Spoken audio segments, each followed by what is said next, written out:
This is Joe Pugh for IFLTV. We're here at Newlands Gym, just seen a pretty gruelling training session from Nina Hughes. Nina, yeah, look, I think when you're kind of in between camps, I know you're sparring, but you haven't got a date set.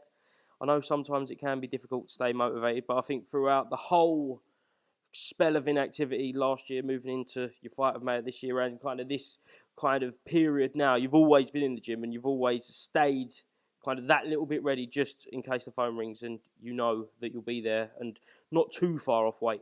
Yeah, definitely. I've always been in the gym. I've always had a couple of weeks off after my last fight and then straight back in the gym. And yeah, obviously there's been lots of talks of potential dates which haven't quite materialised, so I'm staying ready, just waiting for that phone call. Yeah, look, the period's up now. So the Shenika Johnson, if I'm correct saying, has to happen within a certain amount of time, and it is just a case of getting a date finalised. Is that right? Yeah, I'm now mandatory, so the fight has to happen, and yeah, hopefully it gets finalised soon. Hopefully maybe December, January. But yeah, it's just a matter of finding a place and a venue and a date.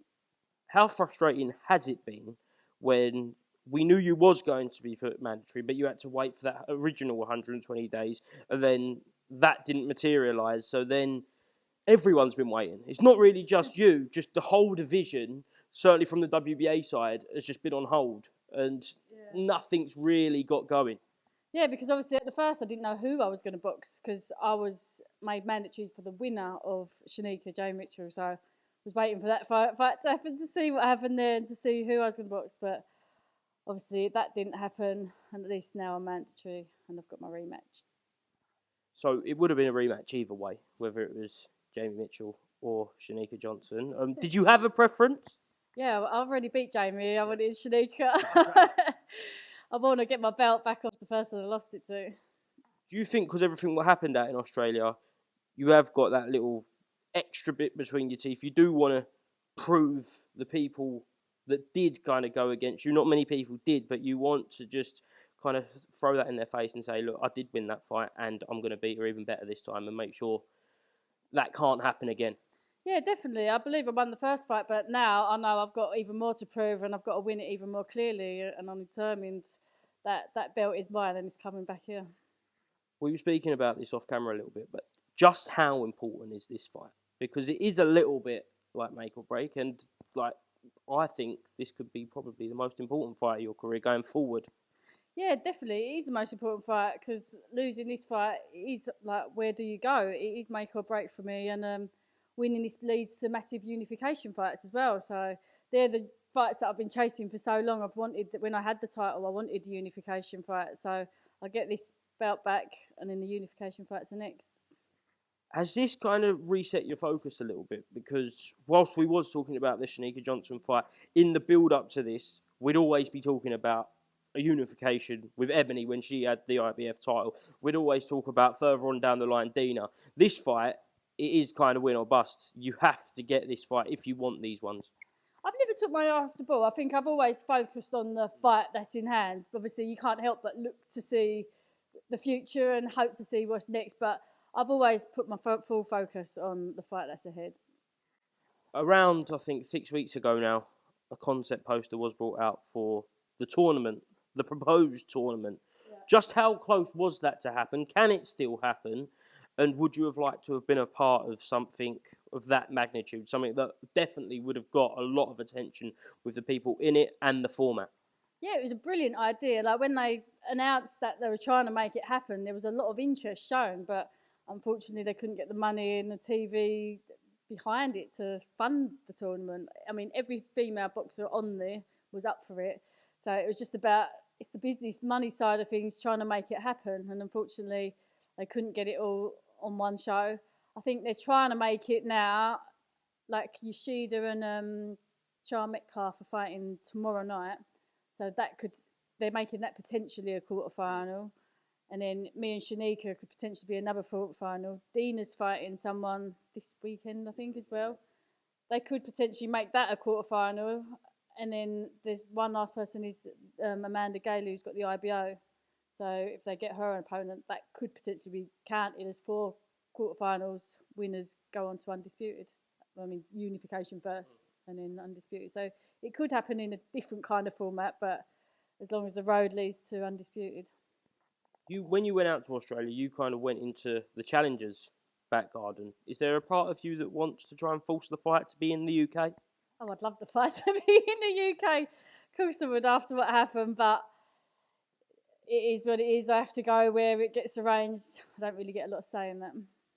Wherever it is, though, with everything that happened out in Australia, there's going to be a lot kind of put from your team, but obviously Leon, there'll be a lot put in place to make sure the same sort of thing can't happen again, because I know there was problems kind of in the background throughout the week. I don't really want to go into all of it, but now that will be kind of put in place a long time before, where you haven't really got to worry about that, because you, at the end of the day at fight week, you don't want to be worried about these things. You want to be worried about yourself in the ring.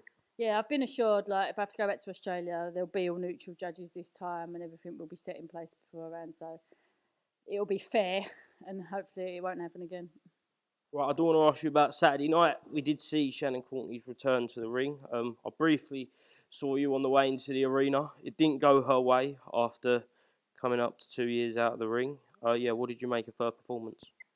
Yeah, I think her performance probably showed she'd been out of the ring for 2 years. I think she's only boxed once in about 3 years. So, yeah, it showed a lot of ring rust and she didn't look her full herself. In the build-up to the fight, I did speak to her about you and the fight that was meant to be that never did. She said, look, she pulled out for injury, you pulled out for injury, but there is no malice between the two of you. At the end of the day, you are just fighters and you did want that fight. So can we leave that there now with Shannon Courtney? Yeah, I've got nothing against her. Obviously, it was just frustration on my part from the stalling of my career. Obviously, when someone pulls out last minute and the reasons you're given from the promoter to why she's pulled out and, yeah, all the other things, it felt like my career was stalled for like 8-9 months waiting for a fight with her and it didn't materialise. So, but yeah, as a person, I've got nothing against her. It's pushed under the carpet. It's history now. Yeah, we move on.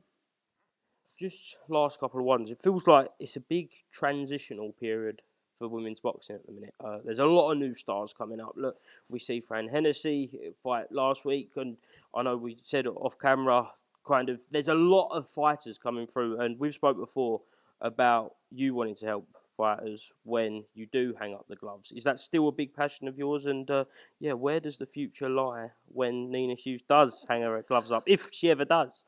If I ever do. Got to be a time soon, isn't it? Look, I don't know. I'd love to stay in boxing somehow. I don't actually know how, but yeah, it's nice. I like to see. It's good to see how all the young fighters progress. Like when I'm sparring them, you see them and you don't see them for a few months and they come back and it's nice to see the massive improvements.